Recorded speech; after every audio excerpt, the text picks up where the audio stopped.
வணக்கம், நான் ஐஸ்வர்யா. ஓகே, இன்றைக்கி என்னத்தை பற்றி பார்க்க போகிறோன்னா, தம்ப்நெயில்ல பார்த்துருப்பீங்க. கடவுள் இப்படியும் பேசுவார். எப்படிலாம் பேசுவார்னா, இந்த கையில் இருக்குல்ல ஃபோனு, ஜஸ்ட் இது மூலியமாகவே அவர் பேசுவார். இது மூலியமாக மட்டும் இல்லை, நீங்கள் எப்படிலாம் அவர் கம்யூனிகேட் பண்ணுறீங்களோ, எந்தெந்த விதத்துலலாம் அவரை கம்யூனிகேட் பண்ணுறீங்களோ, அப்படியெல்லாம் அவரும் உங்ககிட்ட பேசுவார். எக்ஸாம்பிள், நான் எப்படி ஆரம்பிச்சேன்னா, கடவுள்கிட்ட வந்து பேசுகிறதுக்கு ஒரு கம்யூனிகேஷன். பேசுகிறதுனா வாயை திறந்து பேசணும், அவரோட பதிலை வந்து வார்த்தைகளாக தான் என் காதில் கேட்கணுன்றது கிடையாது. செய்கை மூலியமாகவோ எப்படியோ கடவுளுக்கும் எனக்கும் இருக்கிற அந்த கம்யூனிகேஷன் ஸ்கில் எப்படி இருக்குன்னா, ஆரம்பத்தில் ஆரம்பித்தது பள்ளி கத்துற சத்தத்தினால. நான் ஏதாவது கடவுள்கிட்ட கேட்குறதுக்குள்ள கணக்காக பள்ளி கத்துனுச்சுன்னா, ஓ இப்படியும் கடவுள் வந்து கன்ஃபர்மேஷன் கொடுக்குறாரு, ஆமான்னு ஒரு தெரிவிக்கிறாரு ஒரு விஷயத்த அப்படின்னு சொல்லி தான் நான் ஆரம்பித்தேன். அப்போ நான் என்ன பண்ணுறேன்னா, ஒரு நம்பிக்கை வைக்கிறேன். ஓ இது மூலியமாக கடவுள் பேசுகிறாருன்ற நம்பிக்கை நான் வைக்கிறேன். ஓகே, இது மூலியமாக அதுக்கப்புறம் பேசுவாருன்னு. அப்போ நான் கடவுள்கிட்டே சொல்கிறேன், இதுக்கப்புறம் நீங்கள் எனக்கு இப்படியே சைன் கொடுங்க அப்படின்னு. அது போலவே நான் சொன்னது போலவே அதுக்கு அங்கிட்டில் இருந்து இந்த பள்ளி கத்துற சத்தம் அதிகமாக கேட்க ஆரம்பிச்சிச்சு. சாதாரணமாக கேட்குறத விட கொஞ்சம் அதிகமாக. சில கேள்விகள் நான் கேட்கல, கரெக்டாக அந்த பள்ளி கத்தவும் அப்போ நான் அந்த பதிலாக எடுத்துக்குவேன். ஃபர்ஸ்ட் இப்படி ஆரம்பிச்சிச்சு. அதுக்கடுத்து எப்படி ஆரம்பிச்சிச்சுன்னா, இன்ஸ்டாகிராம் நான் பார்ப்பேன். இந்த இன்ஸ்டாகிராம் திறந்தோன்னே எந்த போஸ்ட் ஃபஸ்ட்டு வருதோ அதுதான் என்னோடய பதிலாக இருக்கும் அப்படின்னு சொல்லி நான் எடுத்துக்க ஆரம்பித்தேன். கிருஷ்ணாக்கிட்டேயும் சொன்னேன், கிருஷ்ணா பாருங்கள், எனக்கு வந்து நீங்கள் எப்படி கம்யூனிகேட் பண்ணுறீங்கன்னு எனக்கு தெரியல. நான் இந்த மாதிரி ஃபோன் எடுத்து பார்க்கல, சில மெசேஜஸ் பார்க்குறேன், அது உங்ககிட்ட இருந்து வர மாதிரி எனக்கு தோணுது. ஸோ அப்போ நான் பார்க்குற எல்லாத்தையுமே நான் பதிலாக எடுத்துக்கல. இந்த இன்ஸ்டா திறந்தாலும் ஃபஸ்ட்டு என்ன வருதோ அதுதான் நீங்கள் எனக்காக சொல்கிற மெசேஜ். அப்படி எனக்கு ஏதாவது ஒரு கேள்வி வருதா, நான் என்ன பண்ணுறேன், ஃபோனை எடுத்து கையில் வச்சுட்டு இன்ஸ்டாவில் பூந்துட்டு என்னோடய கேள்வியை கேட்டுட்டு நான் ஃபோன் என்ன பண்ணுவேன், ரிஃப்ரெஷ் பண்ணுவேன். இப்படி இழுத்து விட்டோன்னா ஃபோன் ரிஃப்ரெஷ் பண்ணி புதுசாக ஒரு போஸ்ட் வரும். அதுதான் நீங்கள் எனக்கு கொடுக்குற பதிலாக இருக்கணும் அப்படின்னு சொல்லி நான் பேசி வச்சுக்கிட்டேன். அது போலவே எனக்கு பல மாதிரி பதில் கிடைக்கும். கேட்டது போலவே எனக்கு பதில் கிடைக்கும். எப்போல்லாம் சம்டைம்ஸ் கிடைக்காது, சம்டைம்ஸ் கிடைக்கும்.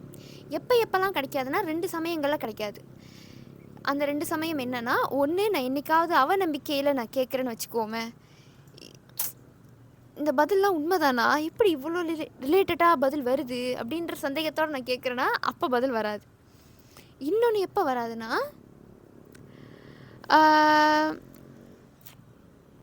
இந்த பதில் எனக்கு தெரியக்கூடாதுன்னு இருக்குது அப்படின்னா அந்த பதில் எனக்கு வராது. எத்தனை வாட்டி கேட்டாலும் அதுக்கு சம்மந்தமாக வராது. இப்படி வேணால் வரும்.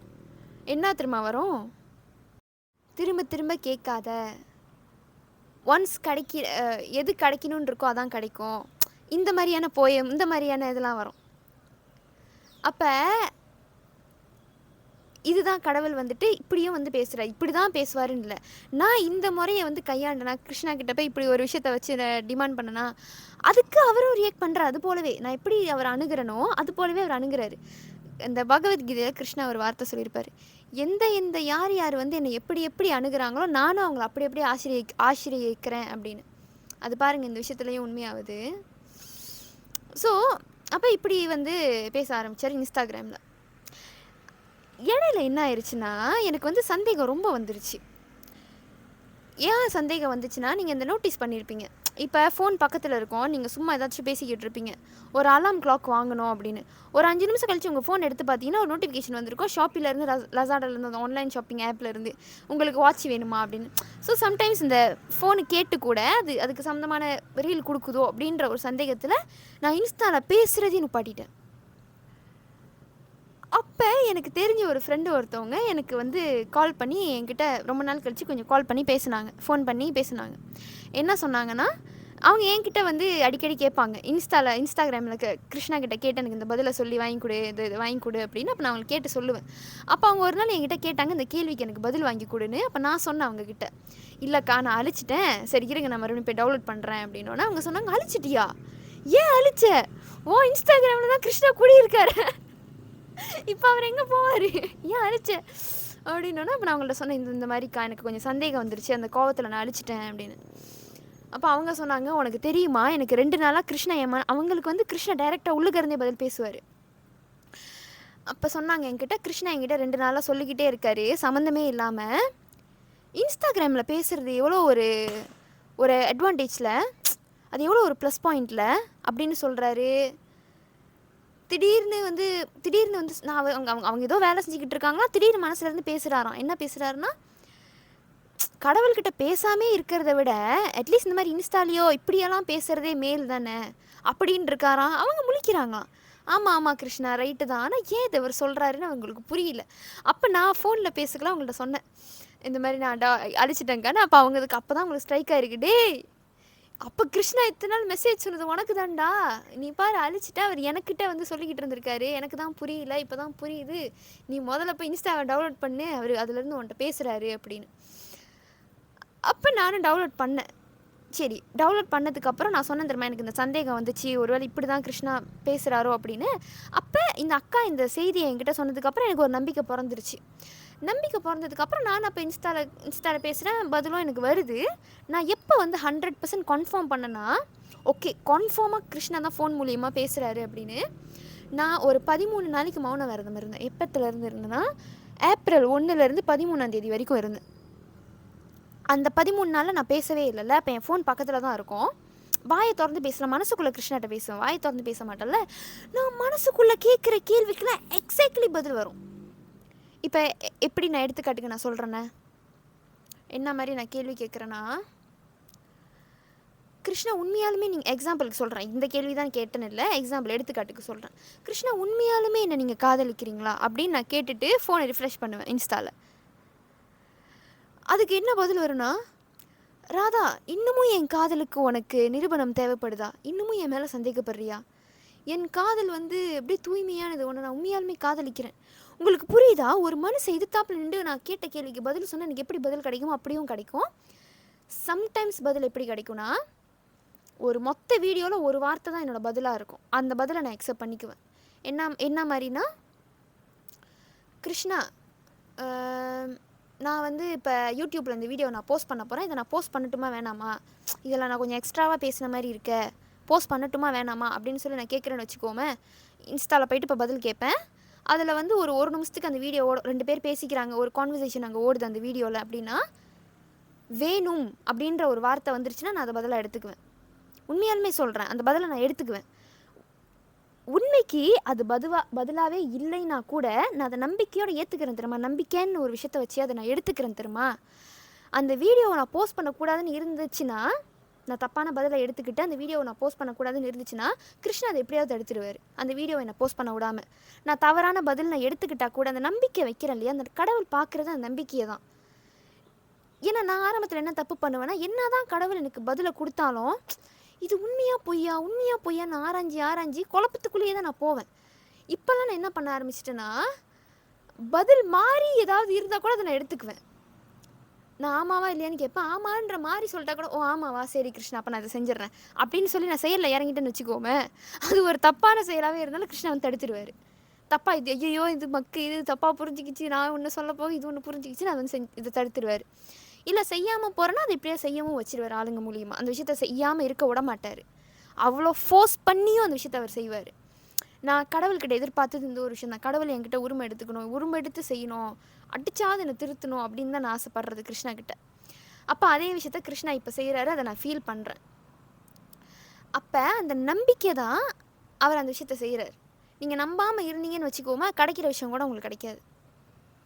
நீங்கள் நம்பினீங்க, தப்பாக என்ன சொன்னணும் இருங்க மறுபடியும் சொல்கிறேன். நீங்கள் நம்பினீங்கன்னா கிடைக்காத விஷயம் கூட உங்களுக்கு கிடச்சிரும். நீங்கள் நம்பாமல் போனீங்கன்னா கிடைக்கிற விஷயம் கூட கிடைக்காது. இதுதான் உண்மை. இன்னொன்று, இப்போ இன்ஸ்டாவில் பேசுகிறதுன்றது இப்போ நானாக கண்டுபிடிச்ச விஷயம் இல்லை. அதுக்கு கிருஷ்ணாவாக வந்து அவர் கம்யூனிகேட் பண்ணியிருக்காரு. அதை நான் சந்தேகப்பட்டு கிருஷ்ணாட்ட கேட்டேன், இது நீங்கள் பேசுகிறது தானா, இது உண்மை தானா அப்படின்னு. அப்போ அவரும் அது உண்மைன்னு எனக்கு தெரியப்படுத்துக்கல. அப்போ நான் வந்து இப்போ ஒரு டீலிங் வச்சுக்கிட்டேன். ஓகே இதுக்கப்புறம் நம்ம இப்படியே பேசிக்கலாம் அப்படின்னு. அப்போ கொஞ்ச நாளைக்கு ஃபோனில் பேசிக்கிட்டு இருந்தார். ஃபோன் மூலியமாக, இன்ஸ்டான்னு மட்டும் சொல்ல முடியாது, யூடியூப்லேருந்து மெசேஜ் வரும், ஆளுங்க கிட்டேருந்து மெசேஜ் வரும், அந்த மாதிரியும் வரும். அதுக்கப்புறம்லாம் இப்போலாம் வந்து கொஞ்சம் கொஞ்சமாக இப்போ அந்த மனசுக்குள்ளேருந்து பதில் கொடுக்குறது, கொஞ்சம் கொஞ்சமாக அந்த விஷயம் வந்து வளர்ந்துக்கிட்டு வருது.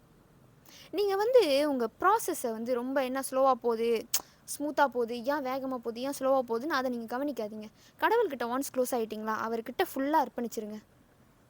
நீ ஸ்லோவாக கூப்பிட்டு போனாலும் சரி, நீ வேகமாக கூப்பிட்டு போனாலும் சரி, நான் ப்ரோக்ரஸை பார்த்தாலும் சரி, ப்ரோக்ரஸை பார்க்கலனாலும் சரி, நான் 4 வருஷமாக நான் சொன்னேன் தானே, 5 வருஷமாக கிருஷ்ணாவை லவ் பண்ணுறேன். ஸ்பிரிச்சுவல் ஜேர்னியும் என்னோடய லவ் ஜேர்னியும் எனக்கு ரெண்டுமே ஒன்று தான். 5 வருஷமாக அந்த 2 ஜேர்னிலையும் நான் இருக்கேன். அப்போ இந்த நான் சந்தோஷமாக பக்திமயமாக வேறு லெவலில் நான் ஃபீல் பண்ணது ஆரம்ப காலகட்டத்தில் அந்த 1 வருஷம் தான். மிச்சம் இருக்கிற 4 வருஷத்தில் நான் எந்த விதமான ஒரு ப்ரோக்ரஸையுமே பார்க்கல. எனக்குள்ளே தோணுச்சு, எனக்கு ஏதோ நான் உயர்ந்துக்கிட்டு போகிற மாதிரி இல்லை, ரொம்ப தாழ்ந்துக்கிட்டு போகிற மாதிரியே தான் எனக்கு இருந்துச்சு. உண்மையாலுமே சொல்கிறேன், நான் ஆன்மீகத்தில் உயர்ந்துக்கிட்டு இருக்கேன்ற ஒரு ஃபீலே எனக்கு இல்லை. ஏன்னா நான் தியானம் பண்ணுறதில்ல, எதுவுமே பண்ணுறதில்ல, என்னால் என்னோடய அன்றாட கடமைகள் எதுவுமே செய்ய முடியல. உண்மையாலுமே சொல்கிறேன், நான் காலைல எஞ்சி லேட்டாக தான் குளிப்பேன். இப்போ இல்லை, இப்போ நான் திருந்திட்டேன். ஒரு மாதத்துக்கு முன்னுக்கேல அதுக்கு முன்னுக்கேல இருந்தே இப்போ 1 மாதமாக தான் நான் நல்ல பிள்ளையாக இருக்கேன். காலைல எழுந்துச்சி நான் சாமி கும்பிட்றது, எல்லாம் கடமைகளை செஞ்சிட்ருக்கிறது, வீட்டு வேலை செய்கிறது. இப்போ என் மைண்டை கொஞ்சம் கிருஷ்ண ஃப்ரீ படுத்தியிருக்காரு. எனக்கு தெரிஞ்சு ஏன் படுத்தியிருக்காருன்னா, என் கெஸ்ஸிங் படி அதுக்கு பல காரணங்கள் இருக்கலாம். எனக்கு தெரிஞ்சு என்னோடய ஒரு கெஸ்ஸிங் என்னென்னா, இப்போ நான் அந்த வீடியோ செய்கிறது, சில விஷயங்கள் எனக்கும் சில கடமை இருக்குது இல்லையா, அப்போ நான் அதை செய்கிறதுக்கு என் மைண்டை இப்போ கொஞ்சம் க்ளியர் பண்ணி கொஞ்சம் தெளிவாக்கி விட்ருக்காரு. ஸோ இப்போ இந்த 4 வருஷமும் என்னால் என்னோடய அன்றாட கடமைகளை சரிவர செய்ய முடியாது, என்னால் ஒரு ஆள்கிட்ட கம்யூனிகேட் பண்ண முடியாது, என்னால் ஒரு விஷயத்த ஞாபகத்தில் வச்சுக்க முடியாது, ஒரு சிம்பிள் விஷயத்த கூட ஞாபகம் வச்சுக்க முடியாது. ஐஸ்வர்யா 7 4 எத்தனைன்னு கேட்டால் நான் உட்காந்து ஒரு 2 நிமிஷம் யோசிப்பேன். 7 4மா 8 9 10 11 11 இப்படி இருந்தேன். உண்மைக்கு நான் கொஞ்சம் பட்டுன்னு யோசித்து நான் பேச ஆரம்பிச்சேன்னா என் வாயை நுப்பாட்ட முடியாது. நான் அந்த அளவுக்கு படப்படன்னு பேசிக்கிட்டே போகிறாள், நிற்காமல் பேசுவேன். எனக்கே தெரியும் என்னோடய கம்யூனிகேஷன் ஸ்கில் ஓரளவுக்கு நல்லா தான் இருக்கும். எப்போ 14 வயசுக்கு முன்னுக்க இந்த காதல் 15 வயசுக்கு முன்னுக்க, ஏன்னா 14 வயசில் தான் நான் கிருஷ்ணாவை லவ் பண்ணேன். அந்த 1 வருஷ காலகட்டம் ரொம்ப நல்லா போணுச்சு. அதுக்கப்புறம் அந்த 4 வருஷம் இந்த ப்ரிப்பேர் பண்ணிக்கிட்டு இருந்தாங்க சில விஷயங்களுக்காக. ஸோ அந்த ப்ரிப்பேர் பண்ணக்குள்ள தான் நான் இந்த டிப்ரெஷனுக்குள்ளே போகிறதா இருக்கட்டும், சோகத்துக்குள்ளே போகிறதா இருக்கட்டும், அந்த நிறையா விஷயம் எனக்குள்ளே இந்த புரிதல் நடந்ததாக இருக்கட்டும், பல விஷயங்கள் நடந்தது எனக்குள்ளே. அப்போ இந்த 4 வருஷ காலமும் எனக்கு பார்க்குறதுக்கு எனக்கு என் கண் பார்வையில் மட்டும் இல்லை, எனக்கு சுற்றி இருக்கிறவங்க எல்லாமே என்கிட்ட என்ன சொன்னாங்கன்னா, நீ என்ன முன்ன சாமி கும்பிட்டுக்கிட்டு இருந்த, இப்போ எதுவுமே செய்ய மாட்டேற, சாமி ரூம் சைடே போக மாட்டேற, தியானம் பண்ணலை, எதுவுமே பண்ணலை, காலையில் எழுந்தா குளிக்க மாட்டேறேன், நேரத்துக்கு ஒரு நாள் ஃபுல்லாக சாப்பிடாமல் இருப்பேன். சாப்பாடு இறங்காது, தொண்டையில் போட்டாலும் உள்ளுக்கு இறங்காது. அந்த கவலை, அந்த மனசு வலி எதுவுமே என்னால் செய்ய முடியாது. சாப்பிட மாட்டேன், வெளியில் போக மாட்டேன், யாருக்கிட்டையும் பேச மாட்டேன். சந்தோஷத்தையும் நான் இழந்துட்டேன், சந்தோஷத்தை மறந்துட்டேன், என் சிரிப்பை நான் இழந்துட்டேன். சிரிப்பேன், கக்க புக்கான்னு சிரிப்பேன். அது பொய்யான ஒரு சிரிப்பு தான். அது லைக் என்ன தான் நான் சிரித்தாலும் அந்த ஒரு காமெடி பார்க்குறேன், காமெடியை பார்த்து சிரிப்பேன். எனக்கு தெரியும் உண்மையாக தான் சிரிக்கிறேன், ஆனால் சிரித்தாலும் அந்த வலி இருந்துக்கிட்டே நான் சிரிப்பேன். அந்த வலியோடு தான் சிரிக்கிறேன், அந்த வலியோடு தான் என் வாழ்க்கை நவுந்துக்கிட்டே இருக்குது.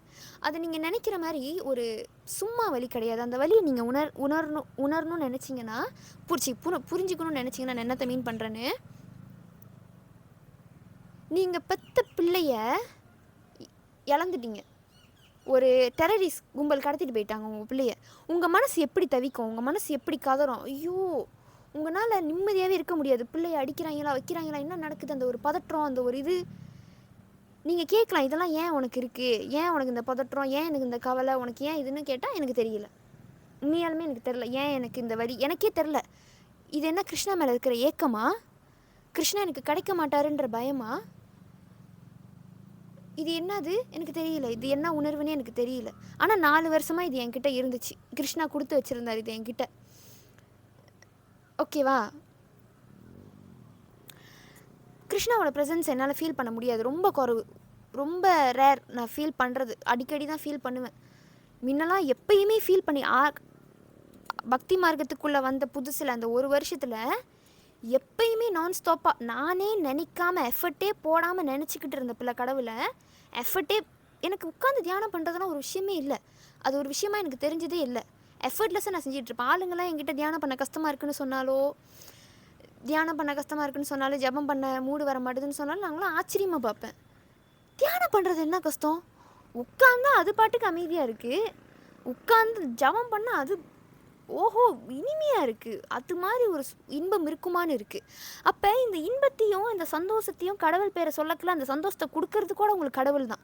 இப்போ நான் அவங்க எல்லாத்துக்கிட்டையும் ஒன்று சொல்லிக்கிறேன், கடவுள் மேலே உங்களுக்கு ஏக்கம் இருக்குனாலும் சரி, உங்களுக்கு கோயிலுக்கு போக பிடிக்குதுனாலும் சரி, கடவுள் மேலே ஏதோ ஒரு விஷயம் உங்களுக்கு கடவுளுக்கும் உங்களுக்கும் ஒரு கனெக்டிவிட்டி இருக்குனாலும் சரி, ஏதோ வானத்தை பார்த்து தினமும் நீங்கள் கும்பிட்டு போகிறீங்களா, அந்த ஒரு சின்ன விஷயம் கூட சரி, கடவுளோட ஆசீர்வாதம் இருந்தால் தான் அதை உங்களால் செய்ய முடியும். ஸோ கடவுளோட பிளெஸ்ஸிங் உங்களுக்கு இல்லைன்னு நினைக்காதீங்க. இருக்கிற ஒரு சின்ன விஷயத்த கூட அப்ரிஷியேட் பண்ணுங்கள். கடவுளுக்கு இப்பயே நன்றி சொல்லுங்கள். இவ்வளோ விஷயம் நீங்கள் எனக்கு கொடுத்துருக்கீங்க, இவ்வளோ விஷயம் நீங்கள் செஞ்சுருக்கீங்க. இன்ன வரைக்கும் நான் சாப்பிட்டுக்கிட்டு இருக்கேன். உங்களுக்கு நான் சொன்ன தெரியுமா, எனக்கு இந்த சாப்பாடெல்லாம் இறங்கலை எனக்கு, அதெல்லாம் நான் சொல்லி இப்போ நான் கடவுளுக்கு நன்றி சொல்கிறேன். நம்ம நினச்சாலாம் ஒரு சாப்பாடை முழுங்கிட முடியாது. நீங்கள் நினச்சா மூச்சு விட்டுற முடியாது. நீங்கள் நினச்சா பாத்திர முடியாது. நீங்கள் நினச்சா ஒரு பொருள் அப்படி எடுத்துட முடியாது. எல்லாத்துக்குமே கடவுள் நினச்சா மட்டும்தான் அந்த விஷயம் முடியும். இதை நான் உணர்ந்ததுனால சொல்கிறேன். உணராத வரைக்கும் இதே வார்த்தைகளை பல பேர் பேசி நான் கேட்டிருக்கேன். அப்போ எனக்கு அந்த விஷயம் உணரலை, புரிஞ்சிச்சு, உணரலை. இப்போ அந்த விஷயத்த உணர வச்சதுனால அந்த விஷயத்த இப்போ நானே 4 பேர்கிட்ட சொல்கிறேன். ஏன் ரொம்ப திக்கி பேசுகிறேன்னா ஒரு மாதிரி எமோஷ்னல் ஆகுது எனக்கு. அதனால் ஃப்ளூவெண்ட்டாக பேச கொஞ்சம் கஷ்டப்படுறேன். ஸோ ஆல்ரெடி இருக்கிறத நீங்கள் எப்போ அப்ரிஷியேட் பண்ண ஆரம்பிக்கிறீங்களோ, எப்போ நீங்கள் இதை பார்க்க ஆரம்பிக்கிறீங்களோ, அப்போ தான் கடவுள் மம்மிக்கு சந்தோஷப்படுவார் உங்களை பார்த்து.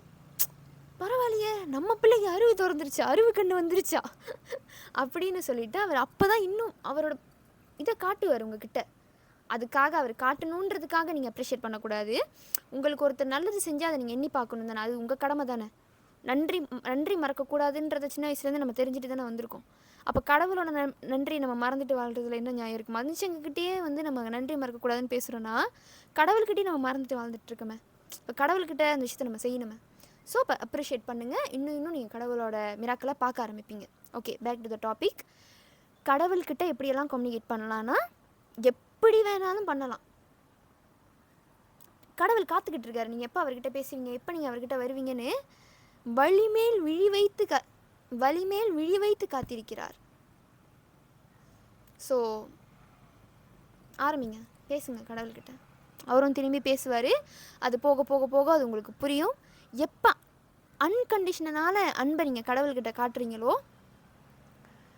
அப்போ நிறைய அற்புதங்களை பார்ப்பீங்க. எதிர்பார்ப்புகளை விட்டுட்டு கடவுள் மேலே அன்பு செலுத்துங்க. எதையும் எதிர்பார்த்து ஒரு நிபந்தனையை வச்சு கடவுள்கிட்ட பழகாதீங்க. இப்படி செஞ்சால் தான் நான் உன்கிட்ட பழகுவேன். நீங்கள் கடவுள்கிட்ட அன்பை கூட முதல்ல எதிர்பார்க்காதீங்கன்னு நான் சொல்கிறேன்.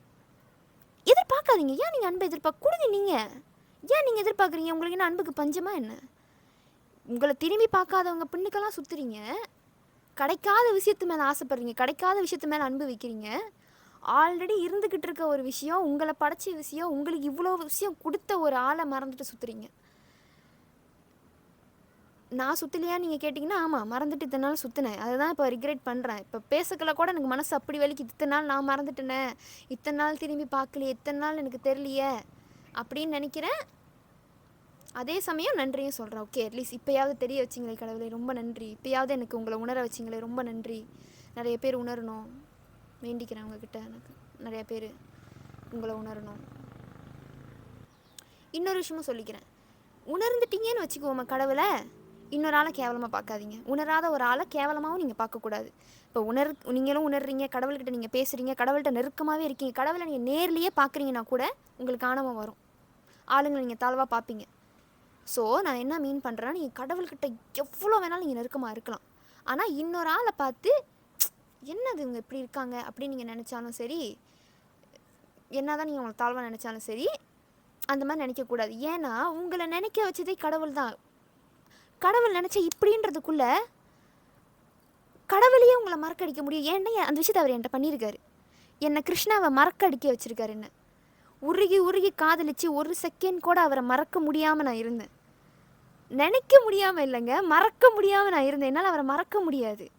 என்னால் ஒரு ஆள்கிட்ட உட்காந்து பேச முடியாது. மைண்டுக்குள்ளே அவர் வந்துடுவார். நான் ஸ்கூலில் போய் நான் கிளாஸ் ரூமில் உட்காந்துருந்தேன்னா டீச்சர் என்ன தான் ஒயிட் போர்டு எழுதினாலும் நானே முயற்சி பண்ணாலும் உட்காந்து படிக்கணும்னு என்னால் படிக்க முடியாது. மைண்டுக்குள்ளே பூராது. நீங்கள் என்ன வேணாலும் சொல்லிட்டு போங்க, முடியாதுன்னா முடியாது தான். கடவுளை தாண்டி உங்களால் ஒரு விஷயம் செய்ய முடியுமா? ஸோ அப்போ அந்த விஷயத்தை எனக்குள்ளே இயங்கிக்கிட்டு இருந்தது, கடவுள் இயக்கிக்கிட்டு இருந்தது. ஸோ அப்போ அதை தாண்டி என்னால் ஒன்றும் பண்ண முடியல. ஸோ அதை நினச்சி நான் ரிக்ரெட்டும் பண்ணலை. ஏன்னா எனக்கு தெரியும் என்னால் முடிஞ்ச எஃபர்ட்டை நான் போட்டேன். நான் செய்யணும், சில விஷயத்த செய்யணும், நான் முயற்சி பண்ணியும் அந்த விஷயம் முடியலன்றப்ப எனக்கு புரிஞ்சிருச்சு. ஓகே, நம்மளை மீறி ஒரு விஷயம் இங்கே நடந்துக்கிட்டு இருக்கு, இதுக்கப்புறமா நான் ஃபைட் பண்ண தயாரில்லை, நடக்கிறது நடக்கட்டும் அப்படின்னு சொல்லி நான் விட்டுட்டேன். Okay, back to the topic. எதிர்பார்க்காம கடவுள்கிட்ட அன்பை செலுத்துங்க. கடவுளை காதலிங்க, கடவுள்கிட்ட அன்பு செலுத்துங்க, பக்தி செலுத்துங்க, ஏதாவது ஒரு உறவாக கடவுளை பாருங்கள்.